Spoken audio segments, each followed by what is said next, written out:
Welcome everyone. Today we'll be talking about job evaluations and pay grading. Exactly how do we position our job and then make a parity with the pay as to the jobs are concerned. So yes, job evaluation and pay grading is what the topic for discussion is all about it.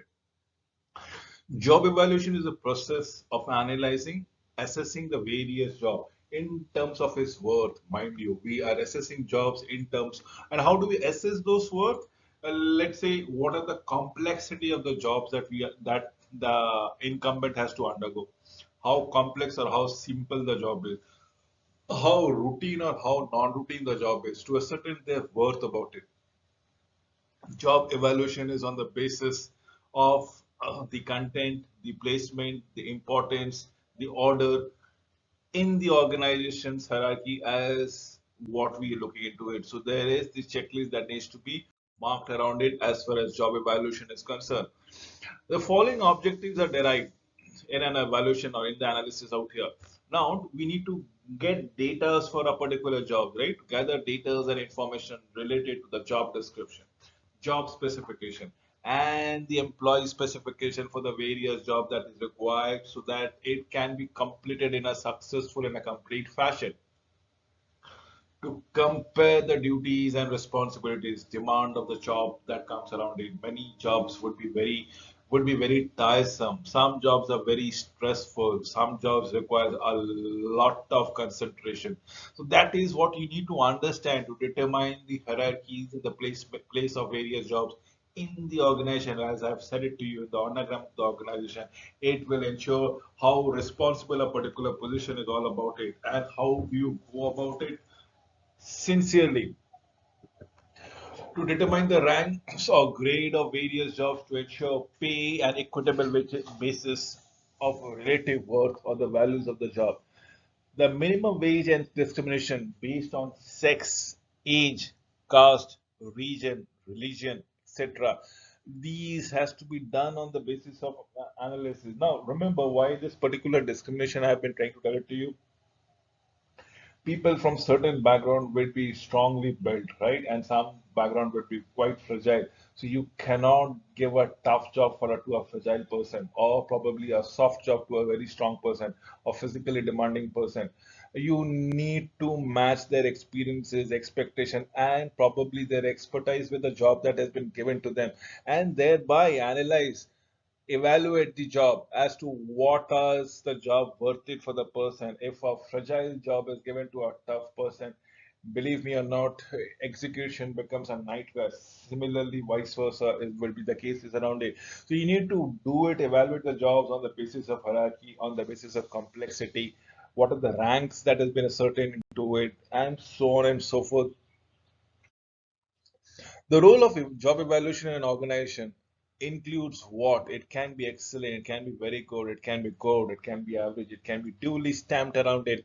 Remember, it consists of an essential determinant that allows the management through the analysis of the targets, achievement, and factors that influences the requirement of the job to assign the corresponding proportion of each job, every job. For this reason, evaluation includes an extensive analysis of the role, the objectives, and the corresponding actions, achievements of the job.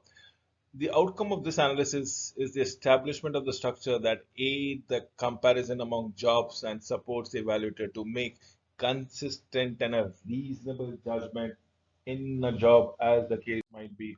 So let us go with the principles. Principles of the job evaluation program. What are we looking at it as the case might be? If we need to understand what should be the issues. Remember that we need to rate the job and not the employees, not the person who is doing the job. So we need to rate the elements of the job. The elements selected for this rating should be easily understood. They should be clearly defined and properly selected. Employees concerned and supervisors should be educated and convinced about the job thereby. This is what we are looking into it. Everybody should be encouraged, primarily the supervisor, to participate in the job rating. Secure cooperation, secure collaboration, secure help. from every stakeholders to evaluate our job, and this will only make it a transparent evaluation and probably readily accepted once you have done finished with the evaluation purpose. So this is is required for the effective executions for the pay parity or the pay ranking methods that goes around it. So job evaluation is objectives are very clear about the job. Now they can be done by two documents that are easily available, readily available with respect to job description and job specification. In case if it is not available with you, you can look for that particular job in a competitive company, you're in a competitive company, and probably you will be able to access the job description and the specification mentioned out there. More or less, everybody know are aware of it. Just for that matter, in case if you find any discrepancies, you may refer back with them. Now, with this thing, the two data that have been collated, the information point from job description and job specification needs to be collated and initiated with the evaluation program. This is where you have to look what is the survey in respect to a particular job in a competitive industry, competitive company, which has been paid around it. The wage survey has to be done, and thereby you start classifying the employees as on when on basis.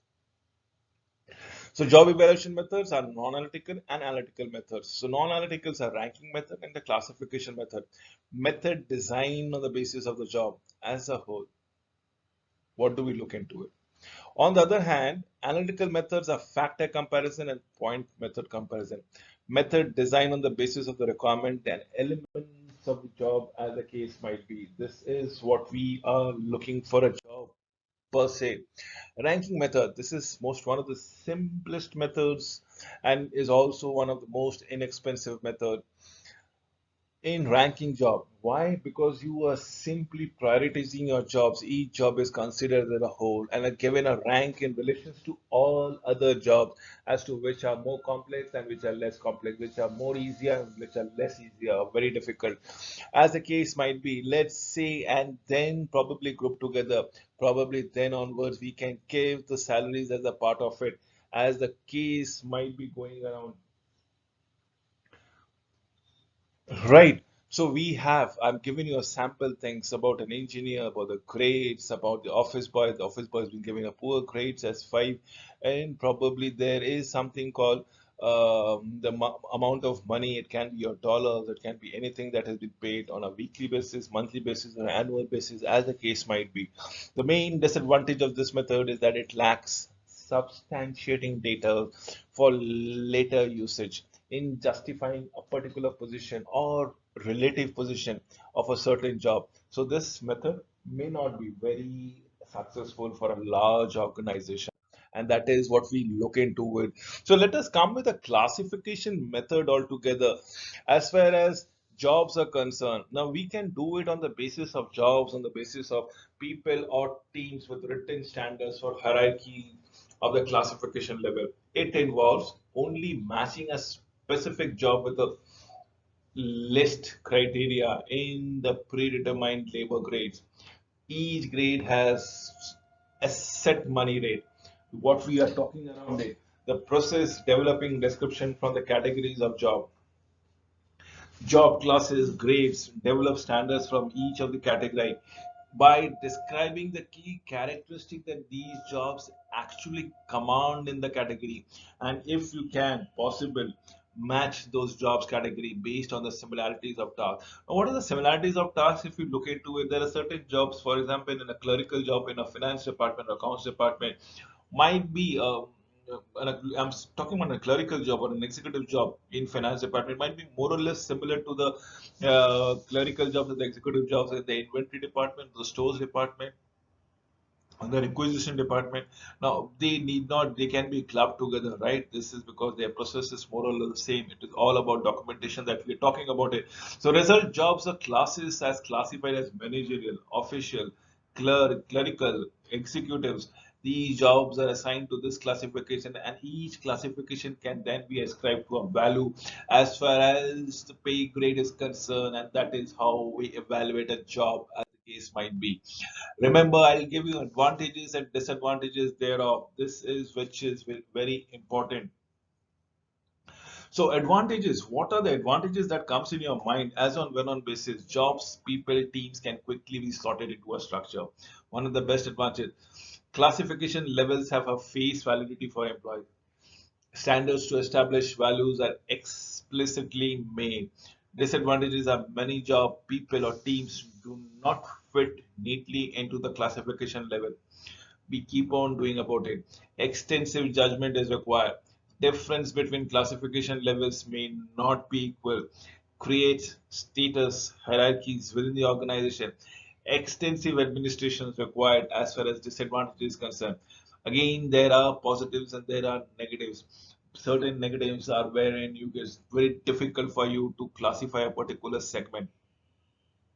And in fact, complete classification cannot be done. Probably a person working in a difficult terrain, it might be a shoulder working around it, or a difficult environment, might be actually whether it has been there, or let's say a radiologist into a difficult or hazardous climates or hazardous work environment. Now, how do you classify them?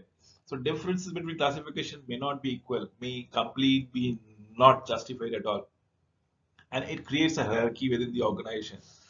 So extensive administration is required. So there are positives and there are negatives for the classification method. Let us understand the next method as a point method, where you are giving a particular points to every factors of the job that comes around it. Now these factors might be based again on difficulties, again on the ease of operation, the responsibility that has been assigned to it. Different factors are selected for different jobs, and with it accompanying different degrees and points. The most popular number of factors are between 10 to 15 that comes around it. So we can have skills as a factor, whereas education, experience, and initiative and ingenuity comes around it. Effort is another one, which is all about physical demand, mental or visual demand, as the case might be. Responsibility is responsibility for equipment or process, responsibility for materials and products, responsibility for safety of others. The last one would be of job condition. It is of working conditions and the hazardous nature that comes around it. So point method, the process is a set of compensable factors that are identified. Assign points to each of those factors. Remember, based on the perceived importance.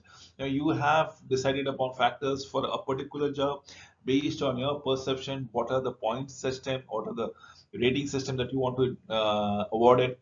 And once it's been done for all the compensable factors, we need to work it out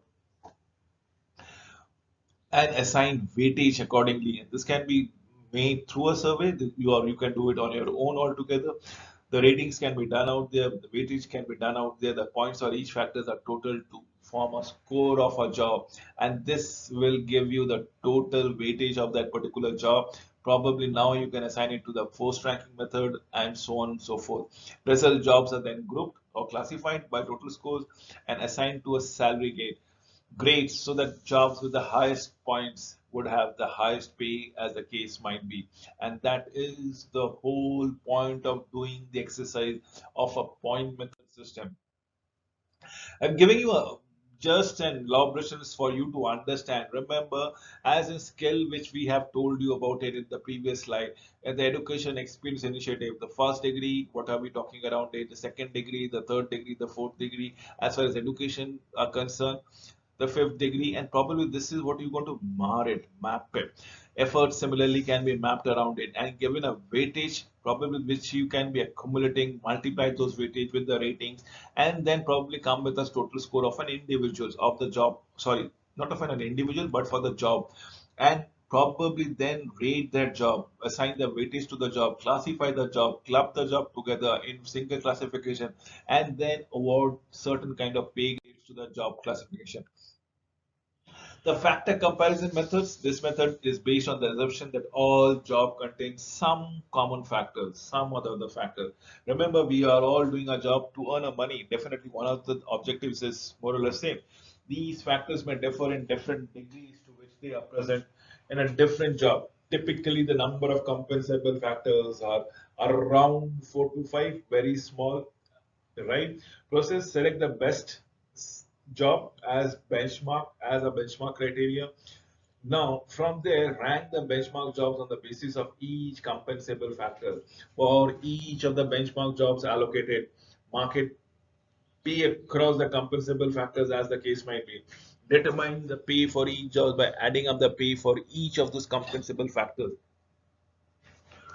Pay range, pay for skill, pay for effort, pay for responsibility, pay for working condition as we keep on doing around it. And that is what the result is all about. The factor comparison methods are all about the advantages, which is analytical in nature. Yes, definitely yes. You have clear clarity in the objective, reliable and valid as each job is compared with the other job. Disadvantages. What are the disadvantages? It is a difficult to understand and explain. Using the same criteria to access all jobs. Remember, it becomes very difficult and may not be as accurate as a job, which differs from the others and the organization. It is time consuming and costly, nevertheless. So you have positives and you have negatives. Positive means is very rational, very analytical, very objective, very reliable. Disadvantage is very complicated. It is complex. It is at times things might not be very clear to all of them. The criteria might not be encapsulated or capturing all the data. So mostly time consuming. So now we come to the second aspect. Remember what the topic of the presentation is: job evaluation and pay grading. And this is what we need to understand as pay grading is concerned. Pay grading are nothing more than convenient groupings of wide varieties of job or classes similar in the work difficulties, complexity of the requirement, but possibly having nothing else in common as the case might be. And that is what developing pay grade is all about it. It's nothing more than a convenient grouping of wide varieties of jobs or classification of similar work in a particular basis, be it your difficulties or complexity, but nothing beyond it. So it may be how do we develop pay grade? It may provide a single rate or it may allow a range of pay for a certain kind of grades altogether. The top or the maximum rate of the pay for a pay grade state that this is the most that the work can be paid for, compensated for, and it can also state this is the minimum amount that the work has to be done for. So you have a pay grade, you have a scale around it from which you can work around it. The bottom places as a minimal value on the contribution of the assigned job as the case might be. The top one is the pay grade that says that the maximum value of the work produced by the job that is worth to the organization. So developing the workplace place altogether every now and then. How do we go out? Is the distance between the minimum and the maximum recognitions, the range of performances, the range of experience of the incumbent in the assigned jobs, as the case might be. So that is how we develop the pay grade. So you have X amount of dollars plus delta X, which leads to Y, right? So you have, let's say, a pay grade is from approximately $12 an hour to $21 an hour. So somebody might be paid for the same jobs, a minimum pay might be $12 and somebody might be paid $21 an hour. In between, most of us, most of the people, based on their experiences, based on their ability, efficiency, skills, they might be paid $14, $16, $18, but you cannot exceed beyond $21, or neither can you come down below $12. Remember, that is what your basic difference is all about it, and that is the distance between the minimum and the maximum, as in $12 and $21 the case might be. So general characteristics of pay grades, I suppose each grade provides a range of pay, that is what we have said, with an effect of $12 and $16 payment per hour. Within a pay grade range, there's a minimum and midpoint and maximum. 12 being minimum, 21 being the maximum, somewhere on the collar 16 or 17 is your the midpoint, that as the case might be is around 16.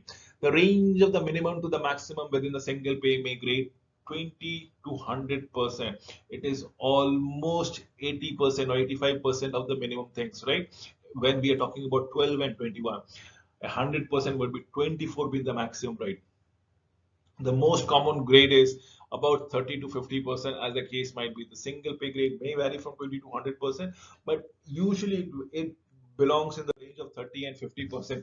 The number of steps within a grade may also vary. Grade having steps will normally have 3 to 10 steps, let's say, with 6 to 7 in grade pay. So 20, 12 to 13, 13 to 15, 15 to 16, 16 to 17, 17 to 19, 19 to 20, 20 to 21. Now these are the various steps that comes around it, as I have told it to you. There is a direct relationship within the rate increase per steps and the number of steps within a grade. Now, what is the direct relationship is the number of expertise that you comes around it, with the experience that you goes around it, this loyalty factor that creeps around it.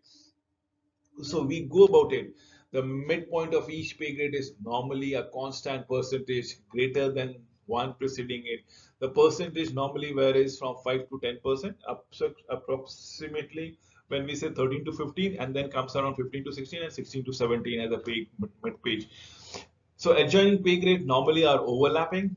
Probably, if so, if there is 30% range within a pay grade and there are 10% grade system altogether coming up for the midpoint, that is what we are talking about, 67% of overlap, as the case might be. This is, one needs to go around across it. One needs to understand the intricacies of such a payment, as the case might be. This is what we are looking into. With the requirement of an organization is to provide answers, correct number of grades, the number of steps within the grades, and the rate of progression within and between the grades thereby.